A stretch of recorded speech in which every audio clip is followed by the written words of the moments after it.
In this video, I share with you guys why I'm switching to manual, how we found a way to turn these manual lenses into autofocus lenses, and what the hell are we doing with a bunch of Leica lenses on our Sony bodies. All of this in May's edition of #TooMuchGear. Please shop responsibly. By the way, if you see random flashes of thunderstorm, that's because we're in Singapore right now. I know it's kind of hard to tell because of the blurred mess in the background, but we're very excited to be here. Stay tuned for Singapore content coming out throughout this entire month of May. So lately, Vivian has been getting into film photography, and I saw how incredibly tiny and lightweight some of these manual lenses are. And you guys know me, how much I'm into tiny and lightweight stuff. A couple of these lenses right here are f1.4, f1.5 might I add, which got me thinking. With all the traveling that we do right now, I don't actually shoot too many things that require fast autofocus. Let's think about it, right?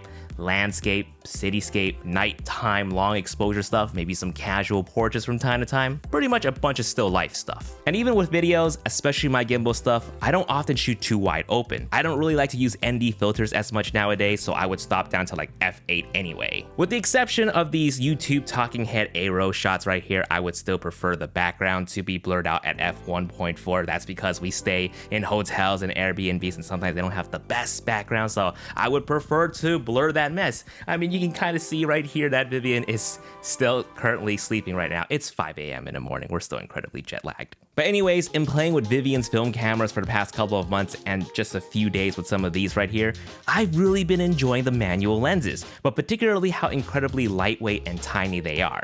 It's ridiculous, almost too comical, especially when you're coming from the bigger autofocus lenses. Alright, so let's go ahead and check out some of the lenses that we have right here. So we got a variety of Zeiss lenses right here. We have the f1.550, the 1.435, the f250, and the f235. And even though the f1.5 ones are obviously much bigger in aperture, the sizing difference between them and the f2s aren't too crazy. And right next to these bad boys, we have a set of Leica lenses. We have the 28mm, the 35mm, the 50mm, all in f2. And just look at some of these sample shots right here. They are beautiful. They are gorgeous. Shot on the A7S III and the A7 IV in vivid color profile, and they just pop. Shit, some of these make me feel like I'm a pro street photographer or something. Like I said, we're still early on in our Singapore trip right here. You see that? That was a thunderstorm right there. Like I said, we're very early on our trip right now, so we'll be having more shots with these lenses soon. Follow along and stay tuned for my follow-up experiences using the Leica and the Zeiss M-mount lenses on our Sony bodies. Now I know what you're thinking. Damn, Jay flexing on us on these Leica lenses here. Like I said, Vivian has been getting into film photography if you haven't caught on to the second channel vlog stuff. Recently, she actually picked up a Leica M6 to try out, and out of curiosity, we found out Zeiss made some lenses for the M-mount, so we wanted to see how the Zeiss lenses compare to the Leica lenses. So all these lenses right here are on loaner basis. Thank you Zeiss and B&H for letting us play with these so I don't have to sell my 0 body organs that I have left to continue funding our expensive camera hobbies. With the exception of the M6, we bought that used ourselves. How much did you spend on this again? I don't know. I'm gonna check the credit card statement. 3,000. Oh my god. I know how you feel every time I buy a new piece of camera gear.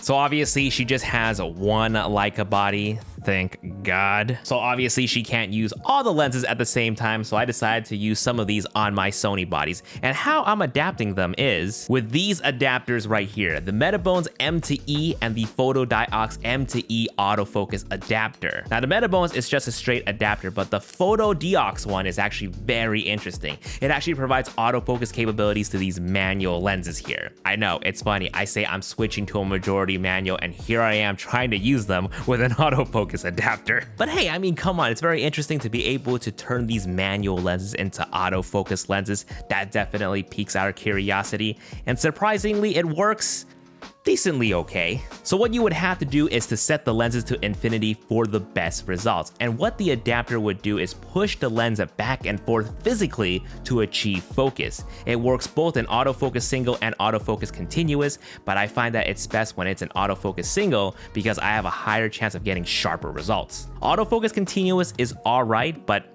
Obviously, it's no insane 120 autofocus, auto exposure calculations per second that we're used to on the A1 and the G Master lenses. Either way, the point is, it is slow, but the mere fact that we can autofocus with these manual focus lenses right here is pretty insane, and it works well enough. And some of you have actually commented on my 500mm lens video letting me know such an adapter exists for manual lenses, so thank you for that. We're happy to be trying out with these M-mount lenses right here. Now, the actual experience of using the autofocus adapter for 2.8 and beyond, I want to say it works great. I'm getting some decent hit rates in terms of focus. Unfortunately, I don't remember what aperture I shot most of these in. A few I remember, but unfortunately, it doesn't transmit that kind of metadata over to the images. And on the screen here, it will say I'm perpetually shooting at f1.4 for whatever reason. With that said, I do find that it's harder when it's at f1.5. My chances of getting sharp focus with this autofocus adapter isn't that high. I actually get better hit rates just simply manual focusing myself, and I actually prefer it that way. So I kind of now know why some folks out there are still so in love with manual lenses. Manual lenses allows us to slow down and take our shot. Instead of machine gunning 3 to 5 consecutive shots with my autofocus lenses like nobody's business, I now have to manually focus and check my framing before taking it. And this is partially inspired by my friend Professor Hines when we were filming our ultimate guide to street photography, which will be coming May 15th, by the way, if this video ends up being uploaded first. But he incorporated the Zeiss Loxia manual lenses into his street photography and said it really made him enjoy photography a lot more and helped him become more in the moment with his images. And of course, with Vivian's newfound love for film photography means we can't be freely snapping away. It's not like an SD card where we can just fill up and wipe every time,